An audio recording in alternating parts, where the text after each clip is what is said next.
All right. Hello, everyone. How y'all doing today? You can unmute yourself at any point. I believe we have that functionality. Just wanted to give a couple minutes beforehand before we jump into it for anybody who's straggling on a little late and making sure everybody has that good opportunity and chance to be able to speak and attend. Let's see.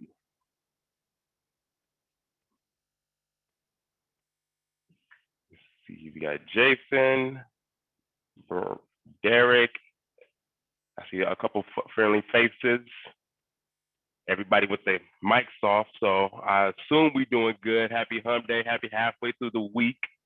Thank you for joining us today on Wednesday, 26th at 5:30 or 6:30, depending on what time zone you're in. But with this being Texas chapter, I'm just going to assume most people are central for obvious reasons. Yeah, Central. Hey, how you doing? I'm good. Yourself? Pretty good. Pretty good. Yeah, I'm happy to hear it. Make sure everybody's being safe out here with this COVID still going on. I don't know if y'all caught it yet, but this new variant isn't as bad, I promise. I caught both, so I know. But yeah. Yeah, I feel like it's only a matter of time for me. I've been trying to dodge it like since the beginning, but man, it's not looking too good. At this point, that's what we got the virtual conferences for, so we can alleviate all those chances at this point and just have people join. So it's all good. But with that also said, it is 5 minutes afterwards, so we can just go ahead and jump right into it. And so we have Jamie here first of all, I want to thank everybody again for joining Cyversity's Engage presentation, sponsored by or held by the Texas chapter. I am Bennett, the president of the chapter.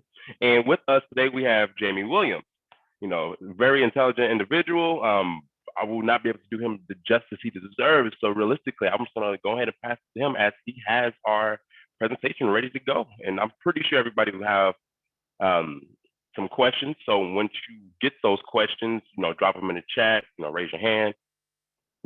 Jamie, we can go through that if need be as well. Awesome. Thank you. Much appreciated. And like Bennett said, pretty honored to be here. Thanks everyone for showing up. And regarding questions, this is going to be super informal. So if you have questions throughout, feel free to drop in the chat, chime in. Like Bennett said, you're not going to, break my stride or anything. I'll try to address things best possible, but to be completely transparent. Also, we'll probably have some time at the end to chat. So, if you're interested in something particular about attack, feel free to kind of queue that up and we can talk about it at the end, or my contact information will be at the end of the deck as well. So feel free to reach out, social media, email, whatever kind of works best for you. But that said, as advertised tonight, we're going to talk about MITRE ATT&CK. I'm actually one of the leads for the project. I've been working on ATT&CK for a little over 4 years now. So I've seen it grow, had a good chance to kind of, add my work on it for a while, kind of, learn how everything works, build a philosophy, and, kind of see it for the future. Big takeaway, actually, let me get control of the slides here, not flipping. There we go. Big takeaway, I'm going to show the slide at the end as well. But the big takeaway on, what is ATT&CK is, it's going to be an aid for you as a cyber, operations practitioner, whatever you're doing, whether it's intelligence, red teaming, blue teaming, procurement, decision-making, you're, working in a SOC, you're working, anything that regards security. ATT&CK is not going to be a silver bullet that's going to solve all your problems. It's not going to be, some fancy thing that you can kind of just throw at problems. It's really going to exaggerate the skill set and the knowledge that you have and the way that you look at problems and the way that you actually understand and address, this ever-growing threat that we have in terms of, these adversaries and all this malware that we deal with. At the end of this, presentation, hopefully the slide will make a lot more sense. I'll have covered everything here, but just kind of as an introduction, the big picture on ATT&CK is, first and foremost, it's going to help us understand and really see what our adversaries are doing, have a better picture and a better informed understanding of what our adversaries are actually doing to access and once they've accessed our environment.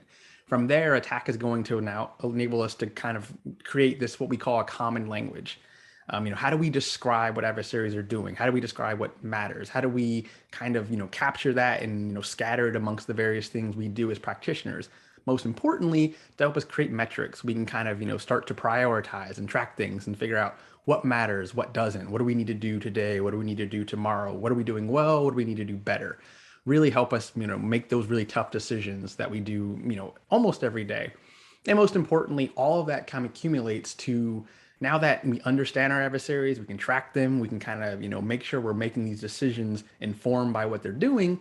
We can also make sure everything we're doing from the defensive side is kind of tailored toward that understanding. So, see monkey, do monkey. So, let's see our adversary, understand them, and make sure that we're ready for them. And actually, we're prepared and we've, tuned everything correctly. We've made all the right decisions so that, when the day comes that, they try knocking on our door, we've kind of already, checked all our boxes and crossed our T's and we're ready to go.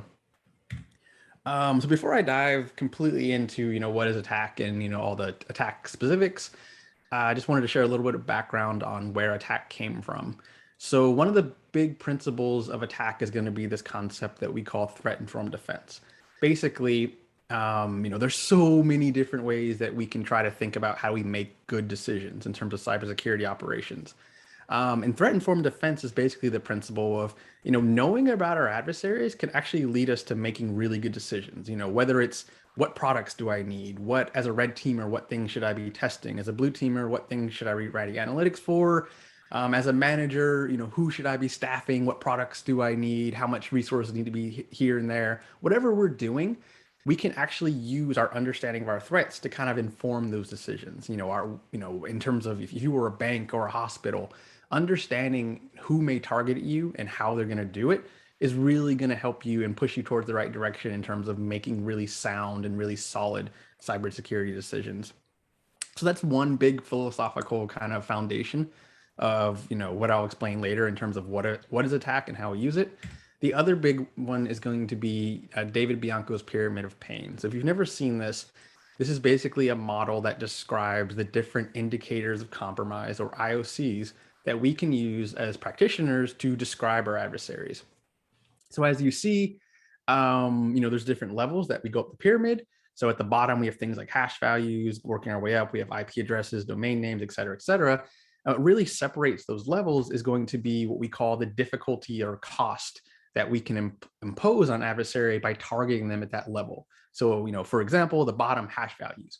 Anyone who's ever seen like a malware report or report about an adversary breach has seen, towards the bottom, they'll share like hash values for different files or different artifacts that might have been associated with that, that campaign.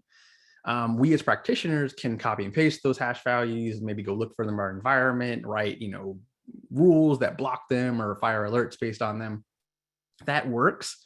But unfortunately, as the model kind of captures here, we're not inflicting much cost or pain on our adversaries if we do that.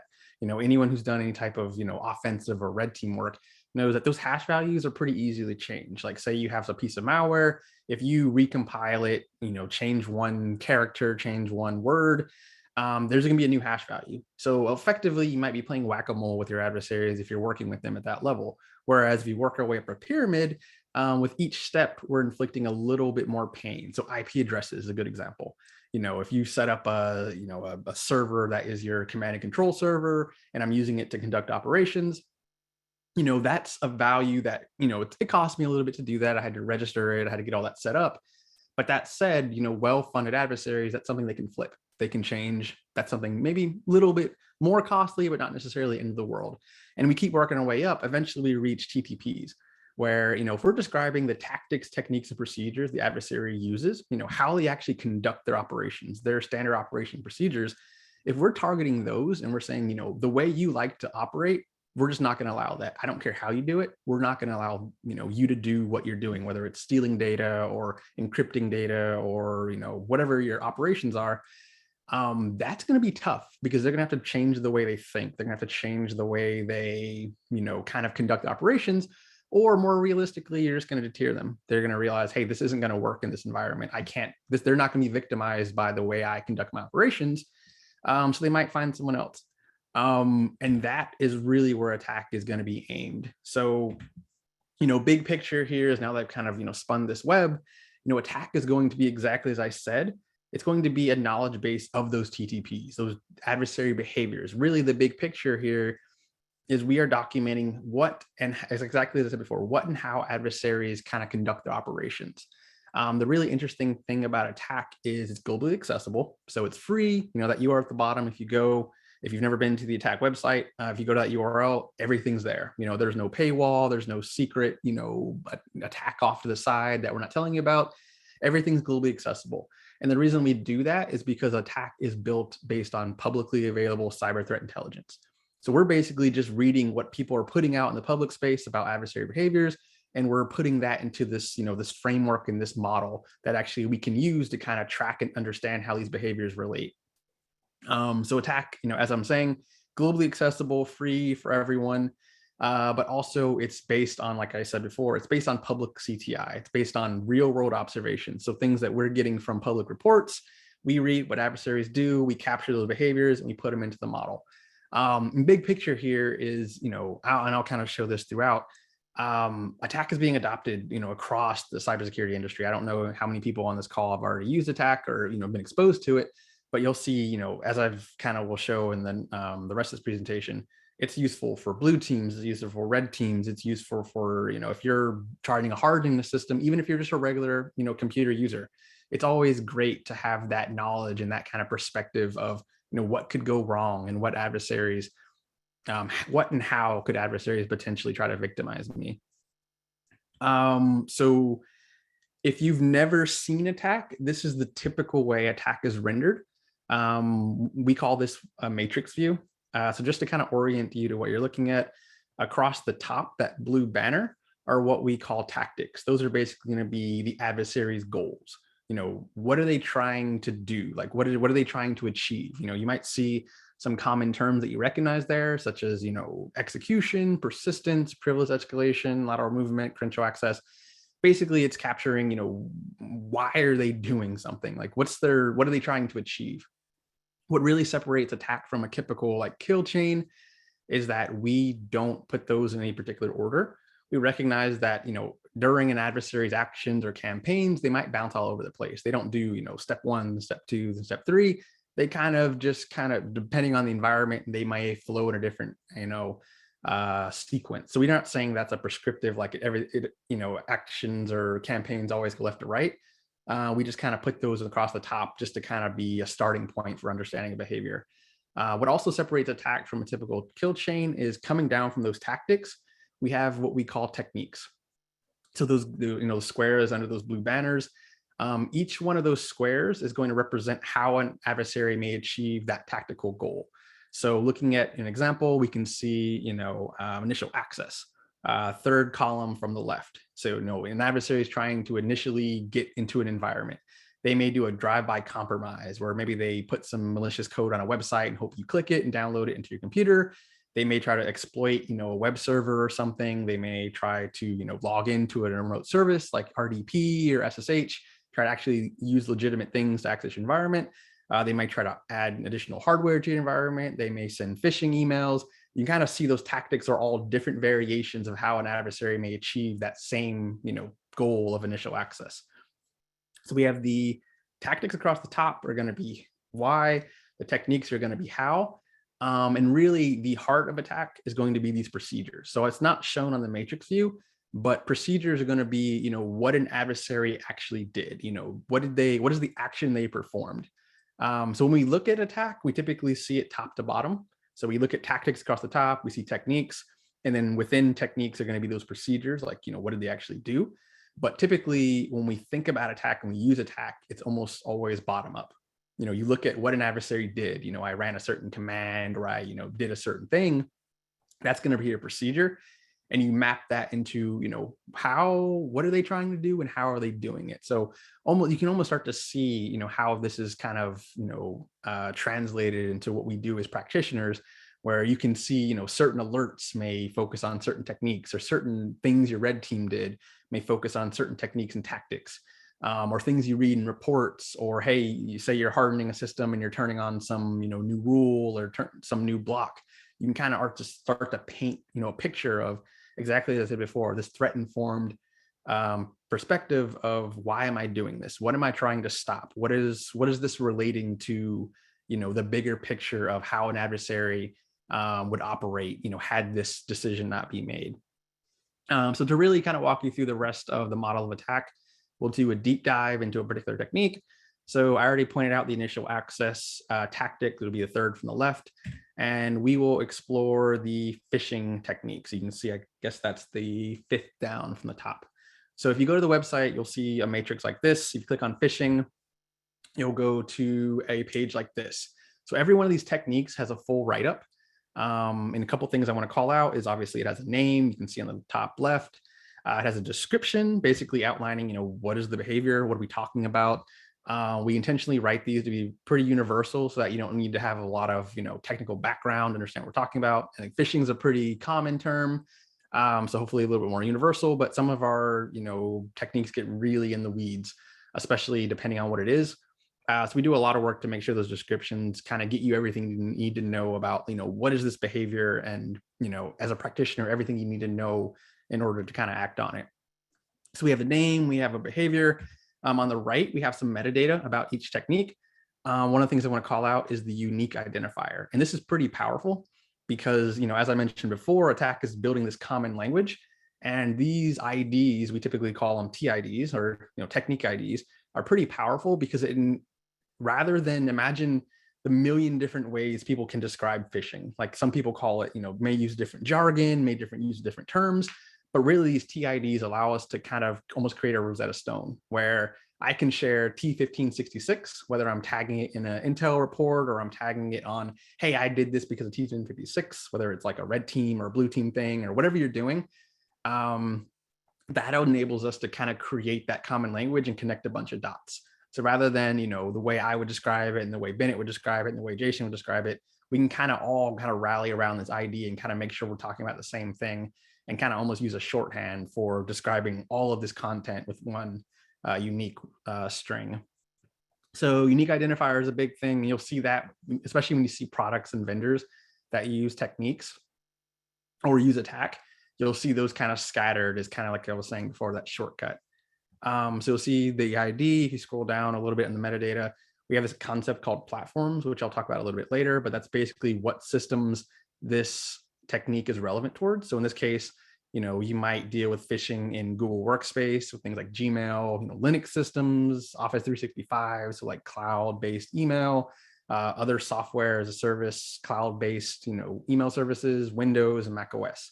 So there's basically like, if you were a practitioner, what systems in your environment do you need to worry about this actually affecting?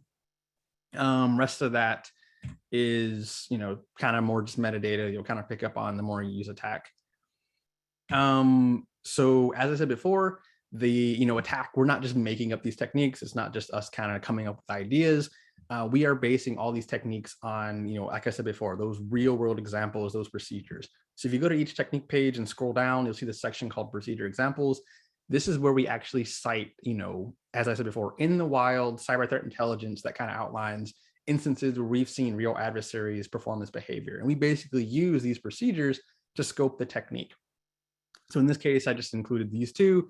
You can kind of see these are two different groups, Dragonfly and Gold Southfield, that have used phishing as part of their cyber operations. And as I said before, we're not just documenting, we're not just kind of documenting what we know or what we've seen. We're also linking everything to open source, freely available intelligence. So you'll see every one of those procedures will have those citations, and those link out to, reports on the internet. In this case, for Dragonfly, I believe, yep, that's Dell SecureWorks. You can go to that URL, click that little like citation, and go read the report yourself and see what we saw to create that entry to kind of, capture Dragonfly does some type of phishing. And also, if you're interested in Dragonfly, you can go and get more details. We write a little description there that kind of captures, the TLDR or the bottom line up front. But if you wanted to know exactly what it looks like or, other, very nuanced details, you can go and look at the real intelligence yourself. So we have the top with the description, we have the procedure examples. If you scroll down to the bottom, one of the big kind of philosophies of attack too is we're not just documenting the adversary perspective and kind of the, what adversaries are doing. We also, with these techniques, want to connect those to defensive countermeasures. So what are we going to do about it as defenders? So if you scroll down towards the bottom, you get to the section called mitigations. And basically this is going to be as practitioners, how can we potentially prevent this behavior from being successful? Are there things that we can do to stop phishing from working in our environment? So we'll give you some documentation, some advice in terms of, just at a high level, what you could do to potentially prevent phishing from being successful. And then towards this is the very bottom, you'll see we also have a section on detection. So this is going to be split into data sources and detection. Data sources being basically what types of data do I need to collect in order to potentially see this happening. So in this case, logs from applications, creation of files, network traffic.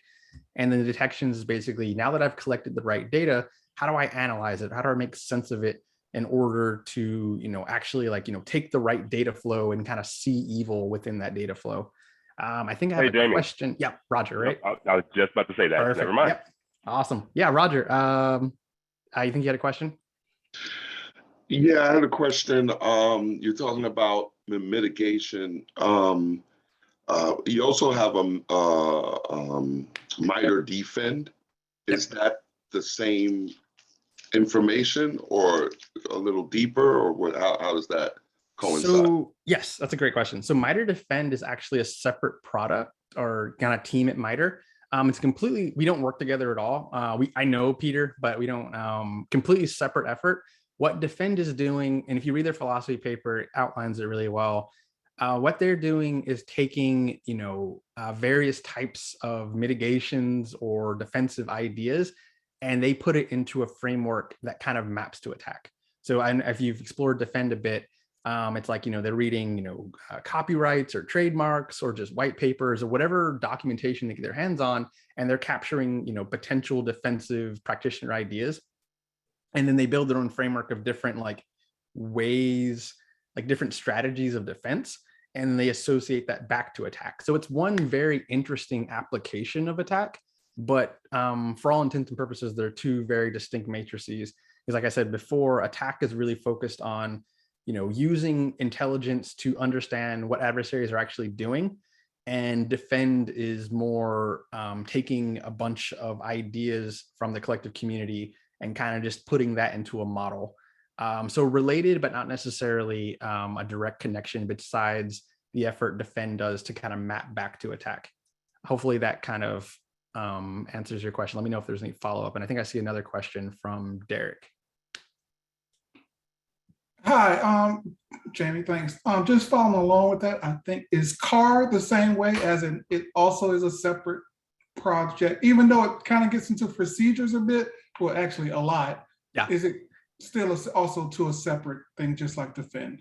So yes, CAR is a separate project. I think we work a little bit closer with them, but they live mostly in this space. As you've seen, they're building, pseudo analytics that you can kind of apply to Splunk or Sigma or whatever your kind of platform is, but exactly the same things Defend. They're kind of doing their own thing and then using attack as that common language to kind of, help you as a user see which, analytics are most interesting to you, and et cetera, et cetera. I think historically CAR and attack, we've worked really close.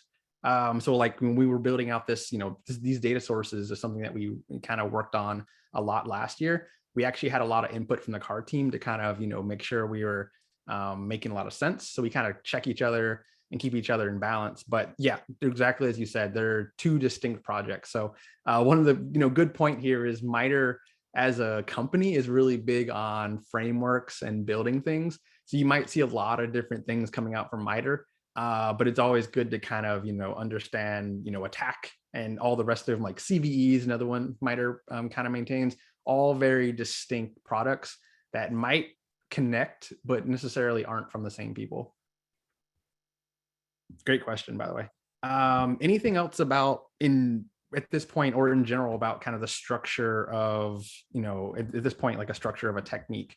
I think I covered everything I had here before going to the next major section. Actually, one last point on techniques, and if you're following attack for a long time, you might have been already exposed to this or kind of lived through this. What I showed before, that matrix, was just the tactics and techniques.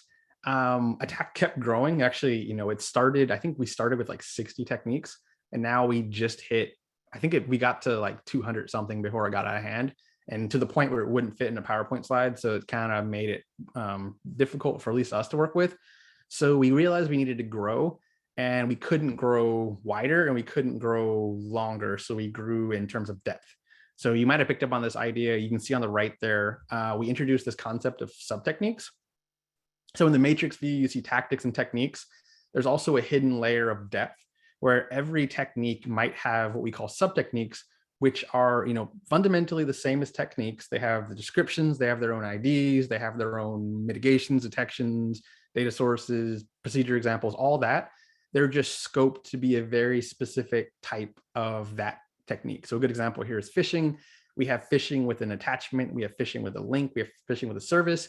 Big point here is, as a defender, those are going to differ. Like if you're getting, a file attached to your email versus a link versus getting messages on like LinkedIn or, some web chat app, as a defender, how I deal with that is going to be very different. So we thought it was very appropriate to have that room to grow where we can kind of, really dig into those nuances of dealing with all these adversary behaviors without creating a matrix that, would just be slides and slides and slides to actually show it. So, as you kind of explore sub-techniques, the way we typically have people kind of look at and map to attack is think about exactly as I said, start from the top. Think about, why, as you see a procedure, why is an adversary doing that? And kind of map it to a tactic, look at, how they're doing it, and you might find a technique that matches, and then take a look at the sub-techniques and see if there's already a very specific, like there's already something that matches exactly what I'm talking about here. Or if there's not, you can kind of just leave it on what we call the parent technique. So a good example is these procedures were so broad that we left them on phishing because they were so kind of broad, they didn't map to one of these very particular sub-techniques. So like I said before, getting back to this matrix view, currently we update attack twice a year. So in our most recent update, we just reached 188 techniques, and within those 188 techniques, across 14 tactics, we have 379 sub-techniques. So there's a lot of content in there. It's pretty, depending on what you're looking for, most things we see in like current reporting are actually already captured. But one of the things we do behind the scenes is between those, 2 releases a year, we're constantly reading new reports. We're constantly taking emails from the community and looking for new ideas to kind of keep growing this matrix. I think I see another hand raised, Bennett. Yep. So that's actually a great transition to my question, because I was actually wondering, so with these techniques, and as you mentioned, they're growing as they are, how would one get updated with the new techniques that are coming out? Is there like a newsletter for, just as new ones come out? I don't know if that's something you'll touch on later, but I'm just curious as of now. So we do, actually wasn't going to touch on that. It's a great question. We do release this twice a year. If you follow us on Twitter, and I'll show that, if you're not already, I'll show it later, how to do that. We do a big announcement where we update everything. If you go to the site, we also publish a changelog, which will tell you, where we made changes. You'll say like, oh, we updated descriptions on these techniques. We did this and that. It also tell you what's new. We sometimes deprecate things as well. Like if this technique just isn't possible anymore, it just doesn't make sense anymore, we'll strike things. But if you go to the attack website and across the top, there will be like versions of attack and there'll be like resources. If you poke around there, you'll see, that changelog I mentioned. But also another important thing is you can see this version permalink on the bottom right there. We also, we host previous versions of attack.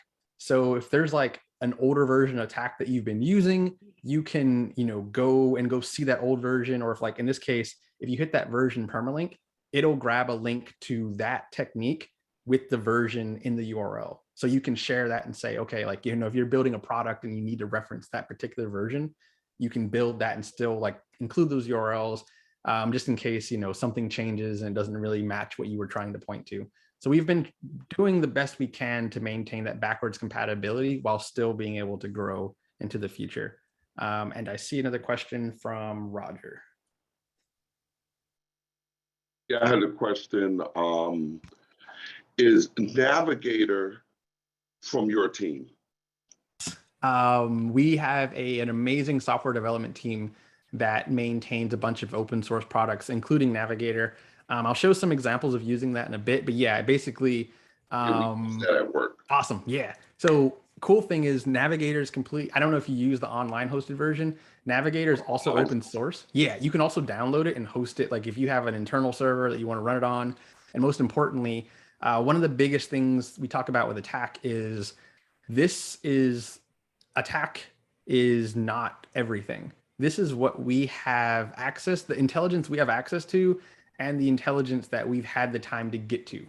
You as an organization probably have access to paid intel, or you know things, your environment better than we do. So our most sophisticated ATT&CK users start with this, but they build on it. Like there might be techniques that you know about that we don't know about yet, or things that we know about we can't reference because we don't add techniques that we can't like publicly cite because we don't want to kind of muddle the lines there.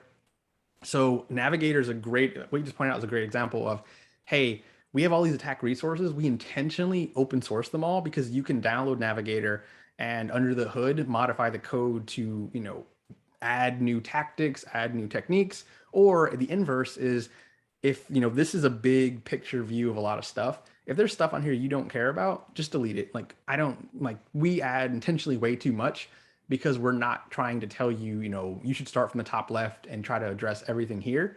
So being able to prioritize and kind of down select to, hey, if I'm starting on day one, maybe I only looked at one tactic at a time, or maybe we sit down and we talk about there's a handful of 5 techniques in this matrix that are more important than everything else. Let's get really good at defending those. And then we'll go on plan B and kind of expand that aperture. Like, maybe a month by month, we get good at, kind of expanding out, vice, start thinking we need to start from the top left and, try to address everything down to the bottom right. I'll talk about that in a little bit, but yeah, that's a great, kind of nuanced ATT&CK lesson that we've seen over time. Other big point is what I'm showing you here is just one matrix. It's the far left. So it's what we call the enterprise matrix. And like I said before, the enterprise matrix is basically going to be representative of what we think of as a traditional IT environment. So we have those all those techniques in there are tagged with platforms. Basically, those are the systems that would be relevant in that, in that big domain. So all those techniques are going to be tagged with, Windows, Linux, Mac OS, cloud, whether it's on-prem or, provider hosted, network, which is going to be more network infrastructure like hubs and switches, things like that, containers, which is going to be like Dockers and Kubernetes, and then which is basically these 2 tactics to the far left, reconnaissance and resource development. Those are going to be things that maybe happen outside of your environment. So like, an adversary setting up a server for hosting malware or scanning your environment. So they're not necessarily in yet, but there's things that you can see and start to defend before they even get there. So, them doing, reconnaissance on you, poking your company's web servers and stuff and kind of scraping information. It's something that touches you, is technical, and maybe you can start to even think about how you actually see it and defend it. So those are going to be the platform and kind of the scope of that matrix. We also have 2 separate matrices, ATT&CK for mobile, which is going to be this, same structure, tactics, techniques, procedures, all the same stuff, but really adversary behaviors targeting, as you can see, Android and iOS devices. So more of the mobile handheld kind of arena. And then our newest matrix is ATT&CK for ICS. That's going to be targeting those operational technologies. So things like, SCADA, ICS, air-conditioned systems, vehicles, plumbing systems, really that IT, OT kind of divide, which we see a little bit more in the industrial space, but it's really interesting to kind of see, just as a, adversary nerd, seeing what's the same and what's different across the different matrices, but also how they connect, because very often we'll see adversaries start with, breach you via the cloud or breach you through mobile, and then use that to get to your Windows and Linux, or, kind of do the inverse. Maybe they start with, try to get to your Linux environment and then try to use that to get to your cloud and steal data. So it is kind of fun to see how these connect. And I do see a question from Bennett. So would that also include IoT devices? I know some people try to attack, smart devices. Would that be mobile or IoT? It's exactly to your point. IoT is all over the place. Sometimes we see it in Linux. Sometimes we see it in mobile. Honestly, sometimes we see it in ICS with things like, smart meters and like, what your power company is using. So IoT is one of those places we haven't really figured out exactly where it fits. It's a little bit of everything. Right. So we haven't really defined that as a platform just because that's such a vague term. But I think that's, as an attack user, that's something where you can kind of see yourself in attack based on what kind of IoT you're talking about, where it's like a smart fridge versus like, a camera or something. Those are going to be kind of probably in different matrices and have different relevant techniques. Right. Okay. Thank you. Good question. So that was fun. What is attack? We don't just do this for the sake of building like this cool website with all this stuff. In our behind the scenes, almost everybody who works on attack are cyber practitioners working on either offensive work, defensive work, whatever it is. And really, that's the premise of attack. It wasn't meant to just be kind of a fun reference. It was made to make you a better practitioner. So really, one of the best things attack does is help us, as I said before, address these tough questions where you as a practitioner may have to deal with answering a question: how effective are our defenses? Do I have a chance of defending, APT-29 or Fin7 or name whatever group flavor of the day? Am I collecting the right data? Are these tools that I have, are they, overlapping? Do I need both? Do I need more? Do I need less? I'm hearing some product pitch. I know we've all sat in those product pitches from companies or we've delivered them. It's a great way to kind of sell or down select, will this thing actually help me? What does it actually do? How does it relate to what I'm trying to do organizationally? So we're big fans of using attack to kind of paint that picture, help us tell this story, and really make, as I said before, those threat-informed decisions. So biggest use cases of attack in terms of operationalizing it, we typically split this into 4 categories. I think I have about 20 minutes. I might have to speed this part up a little bit, but you'll get the gist. 4 main kind of use cases of attack are going to be, from the intelligence perspective. Say I, get a report, attack is going to help me see the threat. There's so many reports that come out every day. You might have, streams of just CTI, but being able to paint a picture and say, this report, this adversary is doing this. This is kind of what I'm seeing here. Second step from that is going to be developing analytics. So rather than, getting back to the pyramid of pain, rather than just copying and pasting these hash values and kind of, learning about evil.com and all these domains, actually being able to understand and see what is the adversary actually doing, what's their behavior and how can I target that behavior and really target that, top of the pyramid, the TTP, and really ignore the, the hashes and the strings and all those things that might change, but really get to what are they trying to do and how can I stop it?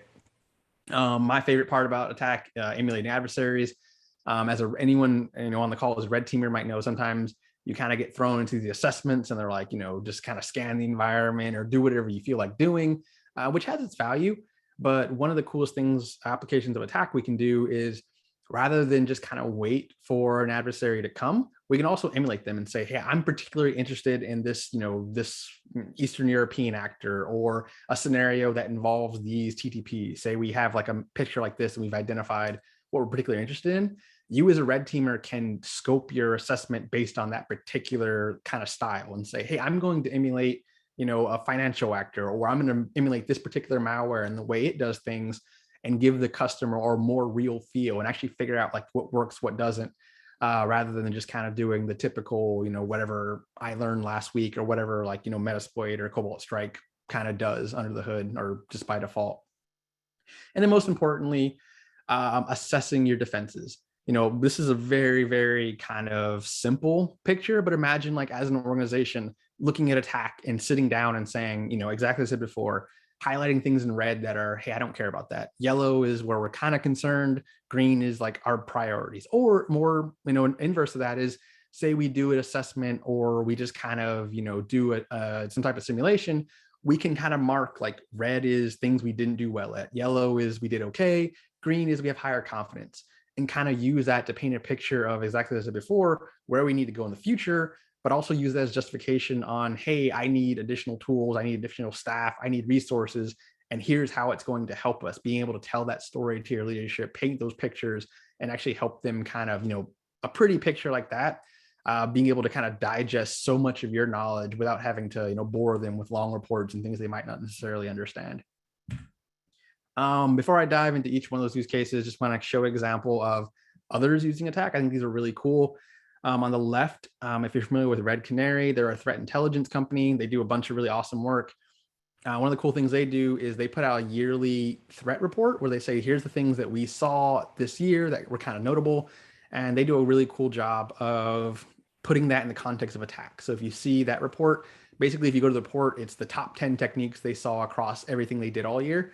And for every one of those techniques, you can click on it and kind of dive into, they'll give you, background on what they saw, how they think you should defend it. It's really all kind of, taking attack and building on it. But it's also just, even that chart's interesting because, in that case, they're saying 24% of the threats they dealt with all year use that first technique.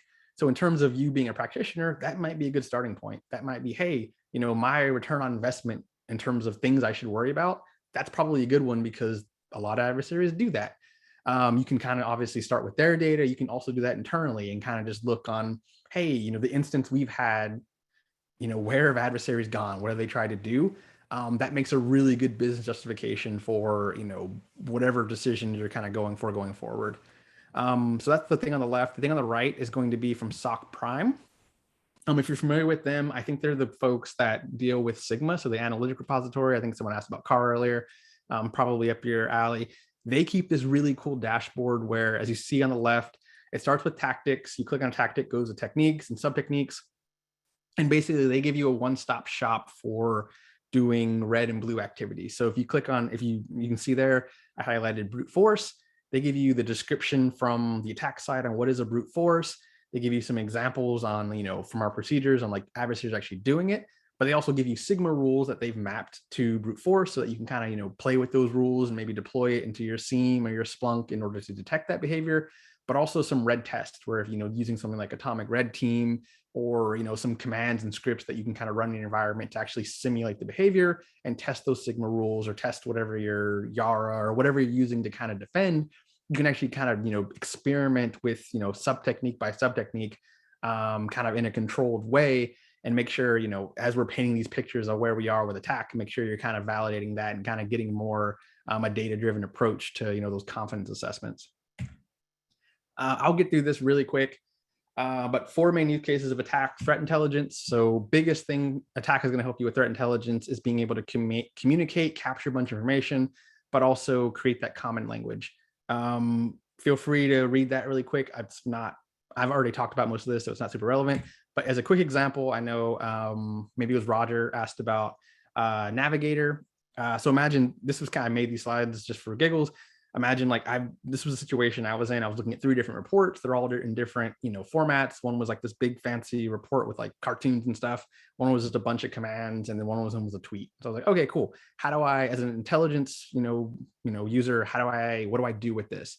One thing attack enables you to do is let's bring all that into the same format. So that first one, I read it, and basically here's the techniques I read out of it. Cool. I highlight that in red.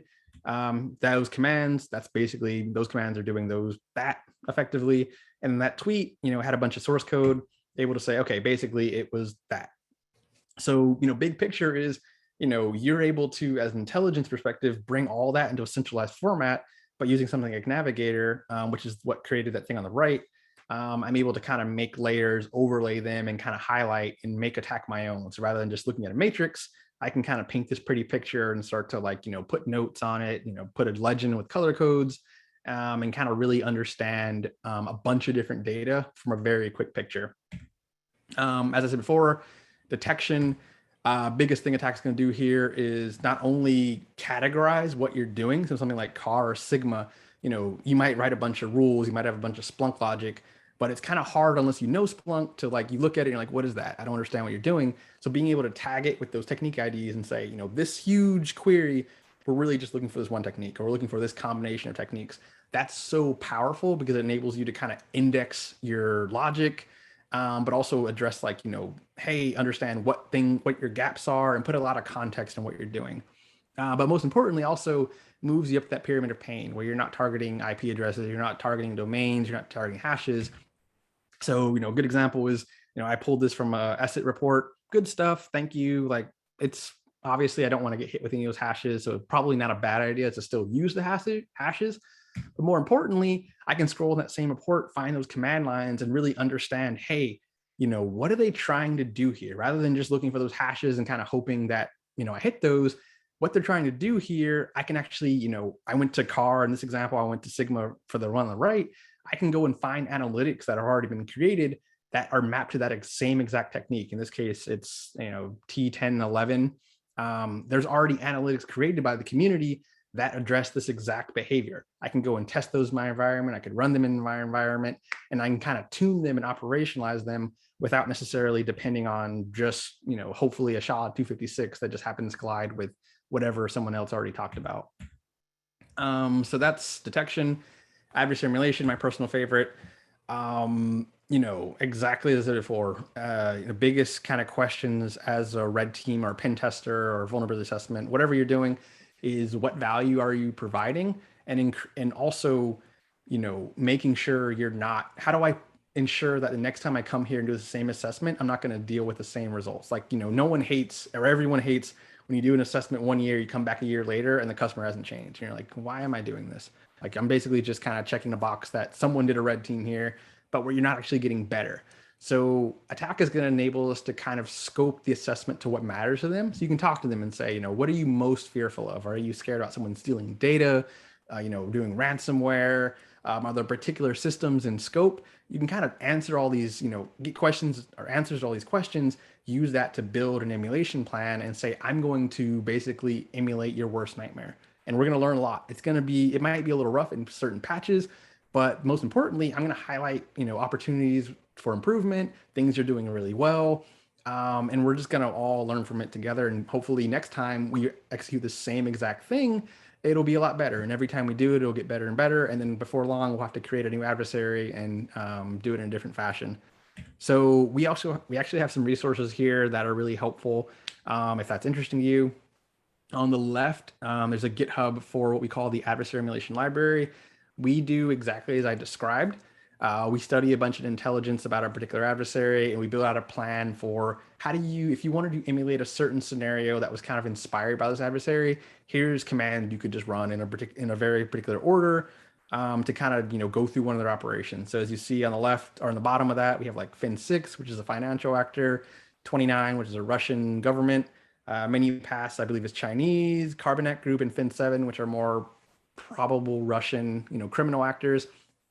And we basically give you a step-by-step, hey, here's the commands you need to run, here's how you need to set everything up, if you want to kind of do that real feel. So you can obviously use those emulation plans as well as just kind of use them as a template for if you wanted to do it yourself. So say there's a particular group that you wanted to emulate, this is a good kind of structure for how you go about kind of building something like that.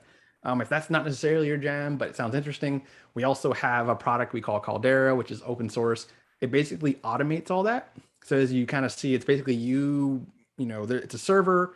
It has the concept of what we call abilities.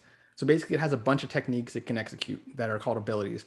And you define a goal and say, I want you to steal data, or I want you to, get domain admin, or I want you to do this and that. And it has a kind of a AI machine learning algorithm where it kind of builds a plan and says, okay, in order to get to that goal, here's the techniques that I need to string together to reach that point. So it'll build out a plan for you and say, hey, based on what you said, here's what I think I need to do. And it'll try to execute those. And it'll also kind of react and say, oh, this thing failed, I need to change the plan. Or this thing worked better than I thought, I need to change the plan. So it's super fun. Super fun. There's a big team that keeps that up to date. And you can obviously, since it's open source, you can add your own abilities and kind of like craft things to your environment. And there's plenty of training available there as well, because it's kind of its own like tool set and its own jargon and such. Hopefully I did some justice explaining that. Final kind of use case of attack is going to be assessment and engineering. And as I said before, this is basically just going to be accumulating everything I've already talked about. So, seeing your threat, emulating your threat, building defenses for your threat, and now just kind of understanding where you are. So, looking at something like this where you just sit down and say, hey, this is simplistic, but maybe you get your manager, you get your engineers, you get your SOC analysts and say, let's paint a picture and say, in terms of just confidence, where are we in terms of these behaviors? Where do we care? Where do we not? You can also just like add notes. And this is something where I think whoever brought up Navigator is really powerful of adding notes to this matrix and saying, hey, for every one of these decisions, every one of these color codes, let's annotate why we came to that point. These are important techniques to us because these would shut down our operations. It would cost a lot of money if an adversary was able to do this. Our intelligence team says these ones are popular. They've read a bunch of reports. This happens all the time. These are our choke points, and maybe we should prioritize those. Based on, we talked to our engineers. these techniques based on our systems and our environment are things that kind of stand out. So an adversary might see those as really good opportunities to do whatever they're doing. You know, in these ones, we talked to our blue team. If we're able to address these techniques, there's a lot of cascading, you know, gains. So like these, if we can figure out how to stop these, there's a bunch of other techniques that kind of, you know, would roll under that same win. So maybe we start with those. So not only just, you know, using this kind of approach to understand your environment, but also, like as the slide says, being intentional about improvements. So, hey, you know, now that we kind of understand where we are, we can start to cherry pick and actually address these problems where, hey, you know, the spearfishing, for example, let's address that with training. We actually know how we can, you know, let's justify our training or, you know, increase our budget in order to kind of, you know, start whacking away at the chances of a fish working. Another example is, hey, these ones, supply chain and firmware, we can't address it. It's an understood and accepted gap. That's fine. At least you are aware of that when, you know, you're operationally working. You kind of know, hey, I'm not supply chain. There's nothing I can do about it. We just take things in, we buy them, and we hope it works. But you're able to communicate that to your leadership so that, you know, one day when something happens, they're not yelling at you, you know, why did we do this? You're like, hey, we all came to an agreement that supply chain was just not something that we could necessarily defend. Working your way through, you know, kind of just more examples of that, yada, yada. So, yep, back to that original slide. Big picture, hopefully this is kind of more contextualized now. Hopefully I think we have some time for questions as well. But, you know, like I said before, attack is going to help you understand those behaviors, you know, create a common language that connects everything you're doing back to those behaviors, which enables you to prioritize and track, and then ultimately, you know, kind of steer your defenses back to those behaviors. A couple of slides I just wanted to show just for resources. So if you go to the attack website, obviously there's going to be a wealth of information there. A couple of things I wanted to point out was there's a great getting started guide that all those use cases I talked through, there's huge, you know, papers and kind of, you know, blog posts that explain in detail, like kind of working with all those. So those are really great. We also have a page on working with attack, which is going to be, you know, all the different ways you can access the attack data. So I think someone brought up Navigator, our website, you can download it into Excel files. There's a bunch of different ways you can kind of work with attack. At the bottom, we also released free training. So if you go to Cyversity and create an account, it's all free. You can take a training for fundamentals. You can take a training for, you know, using attack for CTI, which is going to talk about like mapping either like a report or a command line straight to attack. So kind of the science of, you know, working through tactics and techniques and kind of finding wherever something fits an attack. And then the final course is attack for SOC assessments, which is going to be that last section I talked about, like building those big pictures of how do you talk to an organization? How do you kind of build those confidence levels? What questions do you ask? How do you go about it to really paint that picture for an organization?